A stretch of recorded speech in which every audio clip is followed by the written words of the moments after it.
Mr. Presiding Officer, Mr. Senate President, just to place on record that I would like to clarify that the ruling of the chair of 16 is as to the issue of whether the threshold number of conviction.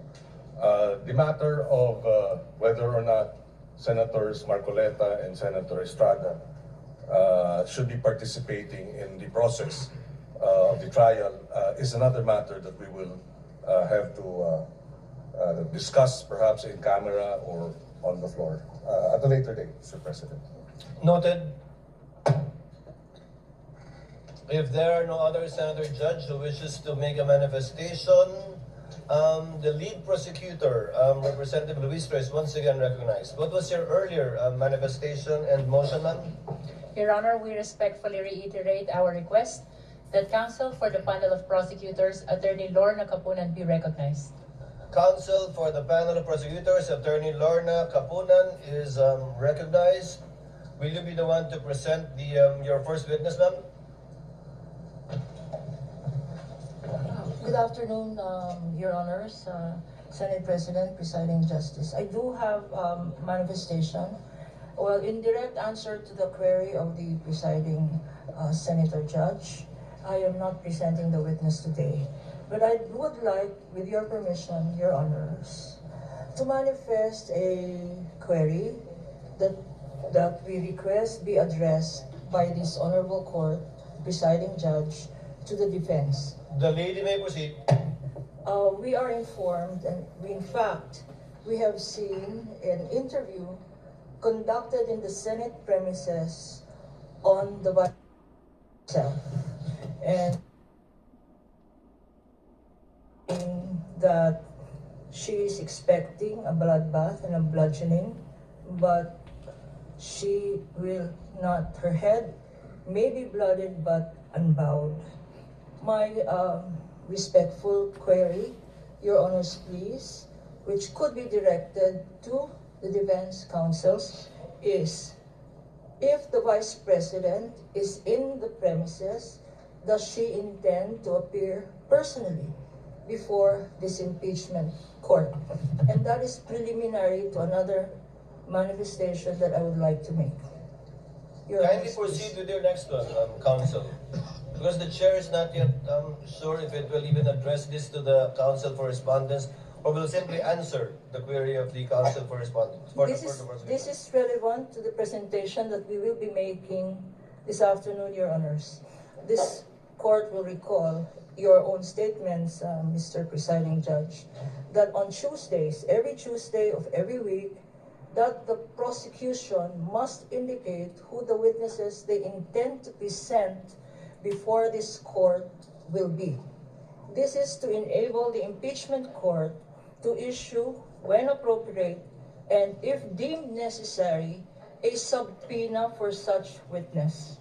And that is my query this afternoon, because an presentation of witness on the first article that we will be presenting, which is grave threats and acts of sedition, Your Honor.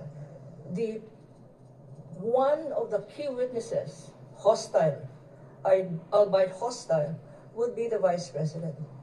And therefore, if we can inquire if it is her intention to again appear in the premises of the Senate, because we are already respectfully informing this Honorable Court that we will manifest, that we will have a written request for her presence in connection with this article on grave threats, Your Honor. That is the relevancy of my manifestation.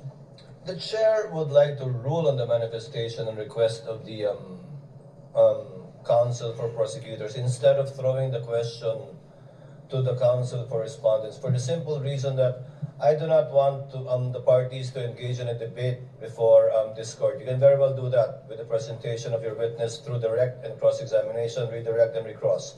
To answer, the impeachment rules do not mandate nor require the respondent to attend any hearing or trial of the impeachment court. Whether she was in the building earlier or arrived after, it is totally up to the respondent because from the point of view of the court, she is represented in this court through her counsel already. Should the counsel for the prosecutors desire to call the respondent herself, the court will act on that motion and request once it is made and or filed and need not make a ruling at this point in time. Because of course, when that motion is made, we will ask the counsel for respondent to make a comment and or reply. Thank you, Sir Presiding Judge, Justice, Senator Judge. We yield to the wisdom of your decision. Thank you. With that, we will reserve the right. We are not waiving the right to do call her at the appropriate time and to do file the appropriate request for subpoena ducis tecum and subpoena testificandum.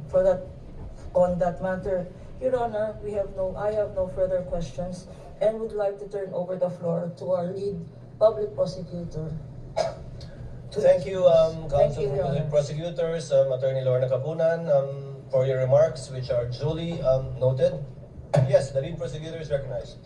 Your Honor, as manifested yesterday, the articles of impeachment is divided into 4 teams, and I would like to turn over to the head prosecutor of Article 4, that is threat, the Honorable Lawrence Defensor. May I request that he be recognized, Your Honor.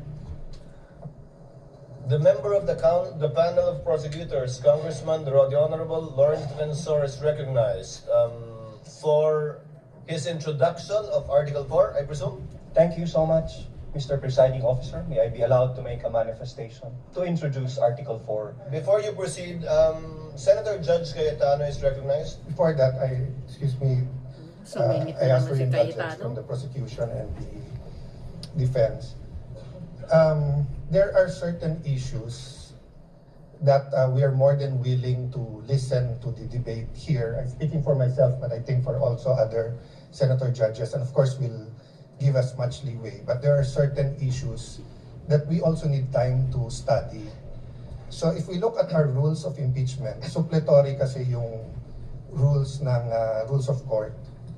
And the difference between asking the accused to take the stand and asking someone who's not the accused, but we may say something that is incriminatory. There's a wide difference. So the accused, under the rules of court, hindi mo pwedeng i-force to take the stand.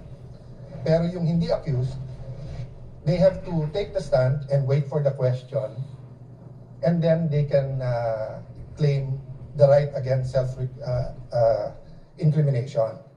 But it could be argued that this isn't exactly a criminal court and a criminal offense. It's an impeachment court. So if it pleases the court, or if the prosecution is sure to ask for the subpoena, may I propose, Sir Presiding Officer, that both sides give us a memoranda in advance so that we can also do our part and study rather than spend much more time during the debates, because I'd really like to study that issue also. Thank you, and sorry for the interruption, Congressman. Noted, Senator Cayetano. However, it is premature at this time. We will do what we did with respect to the motion for the issuance of subpoena at testificandum and ducis tecum in regard to the bank accounts of the spouses Duterte and Carpio, as well as the AMLC records. We require the parties to submit a memoranda, and we will be scheduling it for oral arguments by the parties. If that is the desire of the Honorable Senator Judge Cayetano, we will do the same with respect to this once the motion has been filed formally by the panel of prosecutors. The Honorable Defensor is recognized. You may proceed, sir. Thank you so much, Your Honor. Honorable Senator Judges, noong 22 ng Hunyo 2026, nagulat at nagdalamhati ang buong bansa sa pamamaril sa isang paaralan.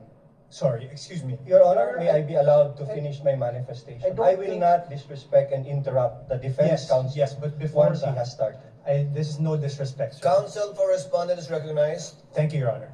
Your Honor, this is improper. The improper for trial. manifestation. This is not a manifestation proper for court procedure.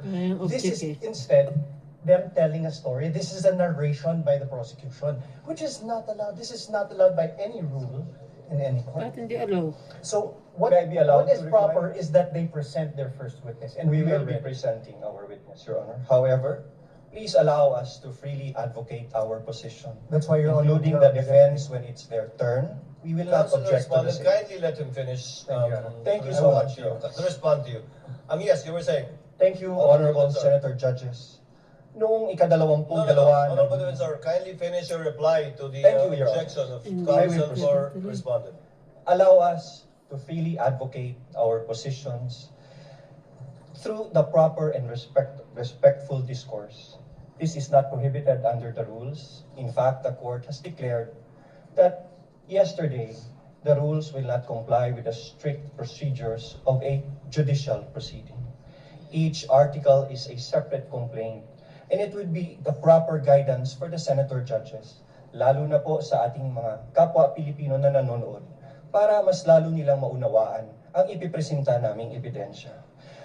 The impeachment is a sui generis. Sui generis dahil kakaiba ito, hindi ito judicial, administrative, o civil o criminal proceeding.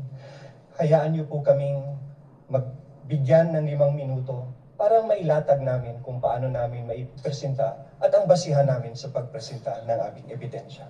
Your Honor, may I respond? The presiding officer should rule. Although indeed we will interpret the rules liberally, and although indeed this is a sui generis proceeding, neither will we allow any dilatory moves and/or tactics, and I will bind and hold you to your 5 minutes, Honorable Defensor. Absolutely, And you Your will Honor. clock it. Your Honor, we will may- afford the same opportunity to the counsel for respondents when their turn arrives. Thank you, Your Honor. May I proceed, Your Honor? You may proceed. Honorable Senator Judges, noong ika-22 ng Hunyo 2026, nagulat at nagdalamhati ang buong bansa sa pamamaril sa isang paaralan sa Tacloban City na ikinasawi ng 3 batang mag-aaral at ikinasugat ng marami pang iba. Ang mga salarin, mga minor de edad, sa kabila ng kanilang murang edad, agad na pumilos ang mga otoridad upang ipatupad ang mga umiiral na batas. Ang mensahe ay malinaw. Ang pagiging bata ay hindi nangangahulugang walang pananagutan. Ang pananagutan ay umiiral, pagamat iba ang paraan ng pagpapatupad nito sa ilalim ng batas.